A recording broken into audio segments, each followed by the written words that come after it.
যদি আওয়ামী লীগের বিষয়টি দেখেন যে আওয়ামী লীগের নিবন্ধন বর্তমানে স্থগিত অবস্থায় আছে। কোনো স্থগিত থাকা বিষয়ের প্রতীক যেটা তাদেরকে বরাদ্দ দেওয়া হয়েছিল সেটি তালিকায় অন্তর্ভুক্ত থাকার সুযোগ নাই। এটি আমরা বলেছি যে যেহেতু আওয়ামী লীগের নির্বাচনী তাদের যে নিবন্ধন সেটি স্থগিত আছে, অতএব তাদের প্রতীকটিও স্থগিত থাকতে হবে। প্রতীকটি এই তফসিলে অন্তর্ভুক্ত রাখার কোনো সুযোগ নেই। তো প্রশ্নটি হচ্ছে যে আপনি যে একটি প্রশ্ন করলেন, এটি আসলে আমাদের মাঝে কিছু লোকের মাঝে এই ভুল ধারণাটি তৈরি হয়েছে যে জাতীয় প্রতীক আসলে শাপলা। কিন্তু আপনারা যদি সংবিধানের 4-3 অনুচ্ছেদ এবং 1972 সালের একটি অর্ডার আছে এবং 72 সালের এই জাতীয় প্রতীক নিয়ে একটি রুলস আছে, এগুলোর একটি কম্বাইন্ড রিডিং আপনারা দেখেন, সেখানে দেখবেন যে 4টি আলাদা স্বতন্ত্র উপাদান নিয়ে জাতীয় প্রতীকটি গঠিত। তার ভিতরে ধানের শীষ আছে, তার ভিতরে তারকা আছে, তার ভিতরে পাট পাতা আছে এবং শাপলা আছে। এই 4টি আলাদা উপাদানের মধ্যে ধানের শীষ আপনারা জানেন ইতিমধ্যে বাংলাদেশ জাতীয়তাবাদী দল বিএনপির প্রতীক, তারকা একটা দলের প্রতীক এবং পাট পাতা সোনালী আঁশ আর একটা দলের প্রতীক আছে। এছাড়াও জাতীয় ফুল হিসাবেও যদি আপনি এটাকে ট্রিট করেন, জাতীয় ফল কাঁঠাল আরও অন্য একটি নিবন্ধিত দলের প্রতীক হিসাবে রয়েছে। তো আমাদের এইখানে যে মিসকনসেপশনটি বারবার হচ্ছে যে জাতীয় প্রতীককে শাপলা হিসাবে ব্র্যান্ডিং করা হচ্ছে, কিন্তু জাতীয় প্রতীক আসলে শাপলা নয়।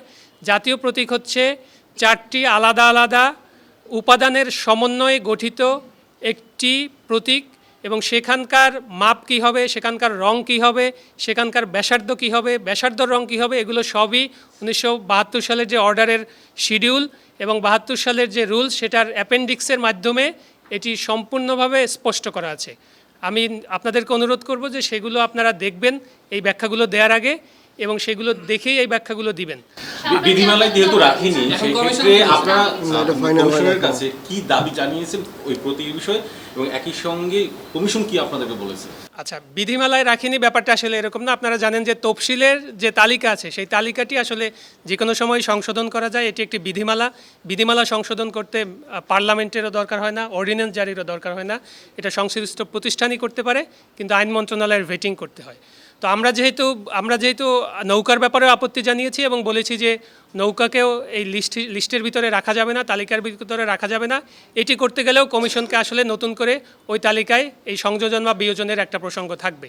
সেই জায়গা থেকে আমরা জাতীয় নাগরিক পার্টির পক্ষ থেকে নতুন একটা দরখাস্ত আমরা আজকে দিয়েছি যে আপনারা শাপলাকে বাদ দেওয়ার ব্যাপারে যে ব্যাখ্যাটি গণমাধ্যমে নির্বাচন কমিশন থেকে দেওয়া হয়েছিল সেই ব্যাখ্যাটি আসলে আইনগতভাবে একটি ভুল ব্যাখ্যার উপর দাঁড়িয়ে আছে। আমরা সেই জায়গাগুলোতে নির্বাচন কমিশনকে ব্যাখ্যাগুলো জানিয়েছি এবং স্পষ্ট করেছি যে আইনগত এটার কোনো বাধা শাপলাকে নির্বাচনী প্রতীক হিসাবে রাখার ক্ষেত্রে নাই। সেক্ষেত্রে আমরা নতুন একটি দরখাস্ত আজকে নির্বাচন কমিশনে জমা দিয়েছি যে শাপলাকে আগে এই প্রতীক হিসাবে তালিকায় অন্তর্ভুক্ত করা এবং জাতীয় নাগরিক পার্টি যদি নিবন্ধনের শর্ত পূরণ করতে পারে এবং নিবন্ধন দেওয়ার ব্যাপারে ইতিবাচক সিদ্ধান্ত গ্রহণ করে তখন যেন আমাদেরকে এটি বরাদ্দ দেওয়া হয়।